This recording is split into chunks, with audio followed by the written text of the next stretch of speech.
మగువల మనసు దోచే అద్భుతమైన రంగులు, సరికొత్త డిజైన్లతో మీ సిరిమల్లె చీరలు.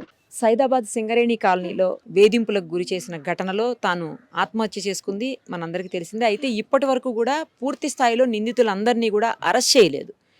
బట్ అరెస్ట్ చేశారని న్యూస్ వస్తుంది. అందులో నిజమెంత అసలు? మొత్తానికి అందరిని అరెస్ట్ చేశారా, లేకపోతే ఇంకా బ్యాలెన్స్ ఉన్నారా? పైగా ఇంకోటి ఏంటంటే, ఇప్పటికి కూడా ఆమె తల్లి, ఆమెకి తండ్రి లేరు.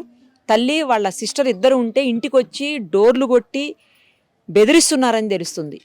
చేసిందే దారుణమైన పని, నీచమైన పని.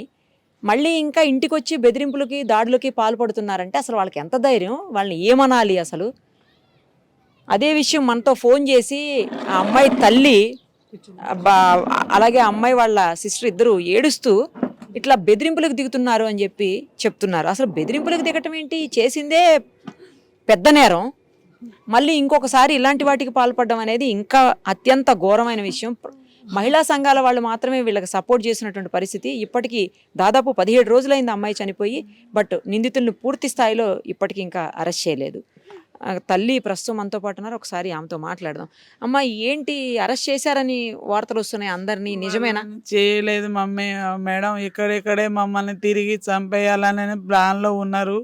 పోలీసు వాళ్ళకి చెప్తున్నా కూడా వాళ్ళు పట్టించుకోవట్లేదు. ఎన్నిసార్లు చెప్పినా ఇంతే ఉంది. మేము గతంలో కేసులు పెట్టినా ఇంతే ఉంది. మా పాప చనిపోయినా కూడా ఇంతే ఉంది. మాకు న్యాయం జరగట్లేదు. మమ్మల్ని చంపిన తర్వాత న్యాయం చేశారేమో పోలీసు వాళ్ళు, అదే అనుకుంటున్నాం. అందుకే మిమ్మల్ని చెప్పడం జరిగింది మేడం. అన్ని సంఘాల వాళ్ళు కూడా మమ్మల్ని సపోర్ట్గా ఉన్నారు, కానీ పోలీసు వాళ్ళు మాత్రం సపోర్ట్గా లేరు. వాళ్ళని అరెస్ట్ చేయట్లేదు.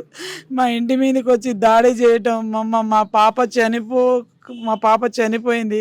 కష్టపడి 17 సంవత్సరాలకు నా బిడ్డకు ఎంతో కష్టపడి పెంచాను. తండ్రి కూడా లేడు తనకు.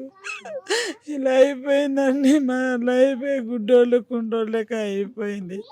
నా బిడ్డ సినిమాలో హీరోయిన్గా యాక్టింగ్ చేద్దామని అయిపోయింది. హీరోయిన్గా చూడాలని అనుకున్నాను మేడం. నేను ఆ లోపల ఇట్లా జరిగిపోయింది నా పాపకి. రాత్రి పూట డోర్లు కొడుతున్నారు, మీరు బయటికి రండి అంటున్నారు. ఎవరికి చెప్పలేని పరిస్థితి ఉంది మేడం. వాళ్ళని అరెస్ట్ చేయండి అంటే పోలీసు వాళ్ళు వాళ్ళని అరెస్ట్ చేయట్లేదు. ఎవరికి చెప్పినా మాకు న్యాయం జరగట్లేదు. ఎవరికి చెప్పుకోవాలా? మా దగ్గర ఎక్కడైనా వెళ్ళాలంటే కూడా డబ్బు లేదు. మా పాప ఉన్నప్పుడు బ్యాంగిలో ఏదో రొట్టెలో కూరనో అమ్మేసి మమ్మల్ని రోడ్డు మీద తీసుకొచ్చి పెంచేది. ఇప్పుడు ఏ పరిస్థితి కూడా లేకుండా మేము ఇంట్లోనే ఉంటున్నాం. మాకు బెదిరిస్తున్నారు. కనీసంగా మాకు ఎవరు సపోర్ట్ కూడా సంఘాలు. ఒక రోజు ఇచ్చారు పోలీసు వాళ్ళు, తర్వాత నుంచి ఏం రావట్లేదు. రాత్రి అంతా ఏం రావట్లేదు. వాళ్ళు పోలీసు వాళ్ళు మార్నింగ్ పూట ఉన్నారు. ఈ రోజు అయితే ఎక్కడ రాలేదు. వాళ్ళు మమ్మల్ని చూసి బెదిరియటం, మమ్మల్ని చూసి ఊయటం, మమ్మల్ని కొట్టాలని రాళ్ళు ఇసిరేయటం, వాళ్ళు ఇష్టం వచ్చినట్టు వాళ్ళు చేస్తున్నారు. కానీ వాళ్ళని మాత్రం పట్టకపోయి లోపల వేయట్లేరు. ఏం చేసుకుంటారో చేసుకోపోండి అని చెప్తున్నారు. మీ దిక్కున్న కాడ చెప్పుకోమని చెప్తున్నారు.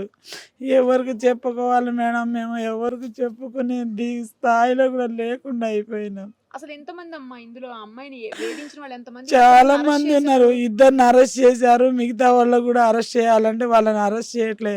సూసైడ్ నోట్ మరీ రాసి, మమ్మీ వీళ్ళ ఫ్యామిలీని వదిలిపెట్టదు మమ్మీ, కుమార్ ఫ్యామిలీని అని చెప్పి నోట్ రాసి పోయింది. ఆమె రైటింగ్స్ చాలా ఉన్నాయి మేడం. వాళ్ళకి ఇచ్చినా కూడా ఇప్పుడు దాకా కూడా పట్టించుకోవట్లేరు మేడం.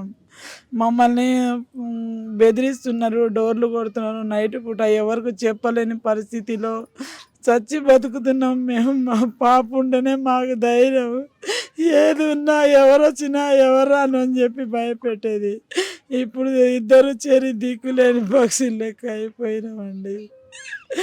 ఎవరికి చెప్పలేని ఇది అయిపోయినాం. ఏ పోలీసు వాళ్ళకి చెప్పినా న్యాయం జరగట్లేదు.